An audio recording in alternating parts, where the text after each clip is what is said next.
कर्नाटका मुस्लिम political forum के सदर की हैसियत से मैं अब्दुल जब्बार गुला एडवोकेट आपके सामने हाजिर हुआ हूँ। सोशल मीडिया के सामने आने का मेन मकसद आप तमाम लोग बखूबी वाकिफ़ हैं कि हिंदुस्तान में पार्लिमानी इंतखाबात होने जा रहे हैं 7 मरहलों में। कर्नाटका में 7 मई और 26 अप्रैल को इंतखाबात होने जा रहे हैं। कर्नाटका मुस्लिम पॉलिटिकल फोरम का ये डिमांड, ये मुतालिबा रहा है पिछले 6 सालों से सेकुलर पार्टी से, ख़ासकर कांग्रेस पार्टी से, कि मुसलमानों को जिस अंदाज से मुसलमान कांग्रेस को वोट देते हुए आ रहे हैं कई दहाइयों से, तो उनका यह हक बजानिब भी है कि उन्हें भी नुमाइंदगी दी जाए। वैसा तो नहीं नज़र आ रहा है। अब गुज़िश्ता 6-8 महीनों से हमने एक मुहिम चलाई थी कि कर्नाटका स्टेट में 5 मुसलमानों को नुमाइंदगी दी जाए हल्का पार्लियामेंट के इलेक्शन में। वो थे बिदर, बेंगलोर सेंट्रल, हावेरी, हुबली धारवाड़, मंगलोर। ये 5 का हमने निशानदेही की थी।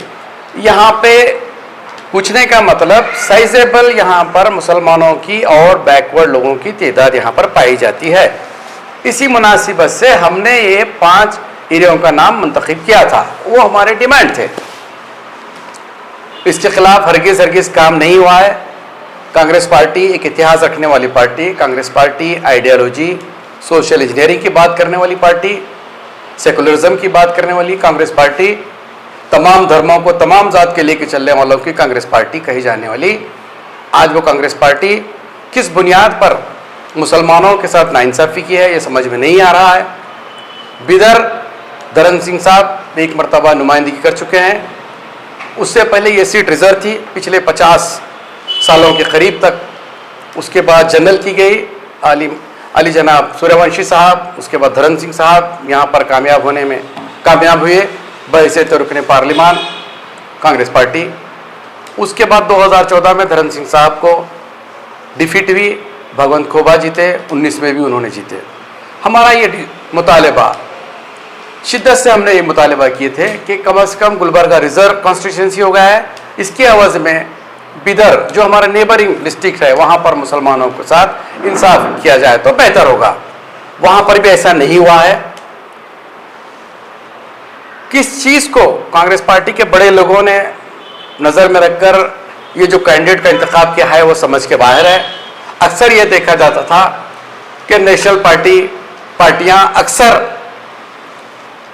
मुशाहिदा करती थी, ऑब्जर्वर्स को भेजकर पार्टी के बड़े बड़े दिग्गज नेता लोग वहाँ का ज़मीनी सतह का जायज़ा लेकर कौन नुमाइंदा कांग्रेस का बेहतर से बेहतर नुमाइंदगी कर पाएगा, वैसे नुमाइंदगी दी जाती थी।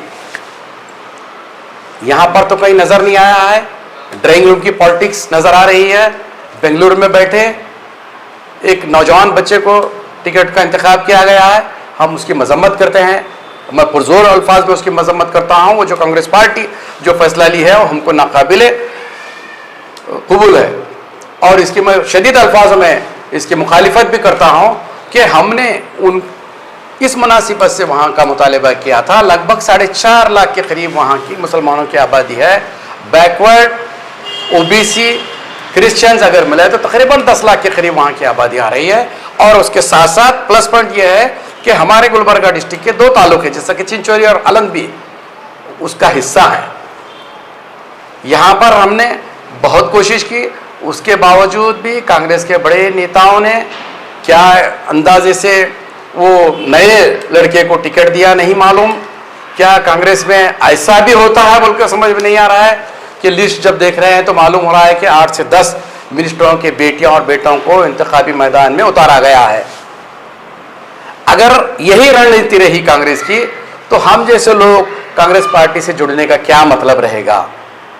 एक कॉमन कार्यकर्ता की क्या उम्मीद वाबस्ता रहेगी कांग्रेस पार्टी से? क्या वो कार्यकर्ता ही रहकर मरेगा कि कभी लीडर भी बनेगा, उसका ख्वाब कभी पूरा होगा? ये तो हमें दूर दूर तक नजर नहीं आ रहा। सेकुलरिज्म के दावेदार, सोशल इंजीनियरिंग की बात करने वाली, सोशल जस्टिस की बात करने वाली, इक्वल अपॉर्चुनिटीज की बात करने वाली कांग्रेस पार्टी को क्या ये तमाम चीजें नजर नहीं आ रहे हैं? कहां गए पॉलिसीज, कहां गए वो प्रोग्राम, कहां गई नेहरू की पार्टी, कहां गई इंदिरा गांधी की कांग्रेस पार्टी, कहां गई राजीव गांधी की कांग्रेस पार्टी? ये किसने चला रहे हैं कांग्रेस पार्टी को समझ में नहीं आ रहा है। इतनी खुल्लम खुल्ला ज्यादती हो रही है, किसी के मुतालिबात को सुनने के लिए तैयार नहीं। हमारे बड़े लीडर, हम जब भी नुमाइंदगी कर रहे हैं तो उनके पास 2 मिनट का वक्त भी नहीं, सिर्फ 2 मिनट भी टाइम नहीं देने के लिए तैयार है। कौन से मसरूफियत में नहीं मालूम, कौन से स्टेट में हुक्मरानी कर रहे हैं नहीं मालूम हो रहा है। हम इसके बावजूद भी हमने पूरी कोशिश की ईमानदारी के साथ, हमारे मुसलमान मिनिस्टर एमएलए से हमने नुमाइंदगी की, उनका तयक्कुन ठीक है बोल के रहा।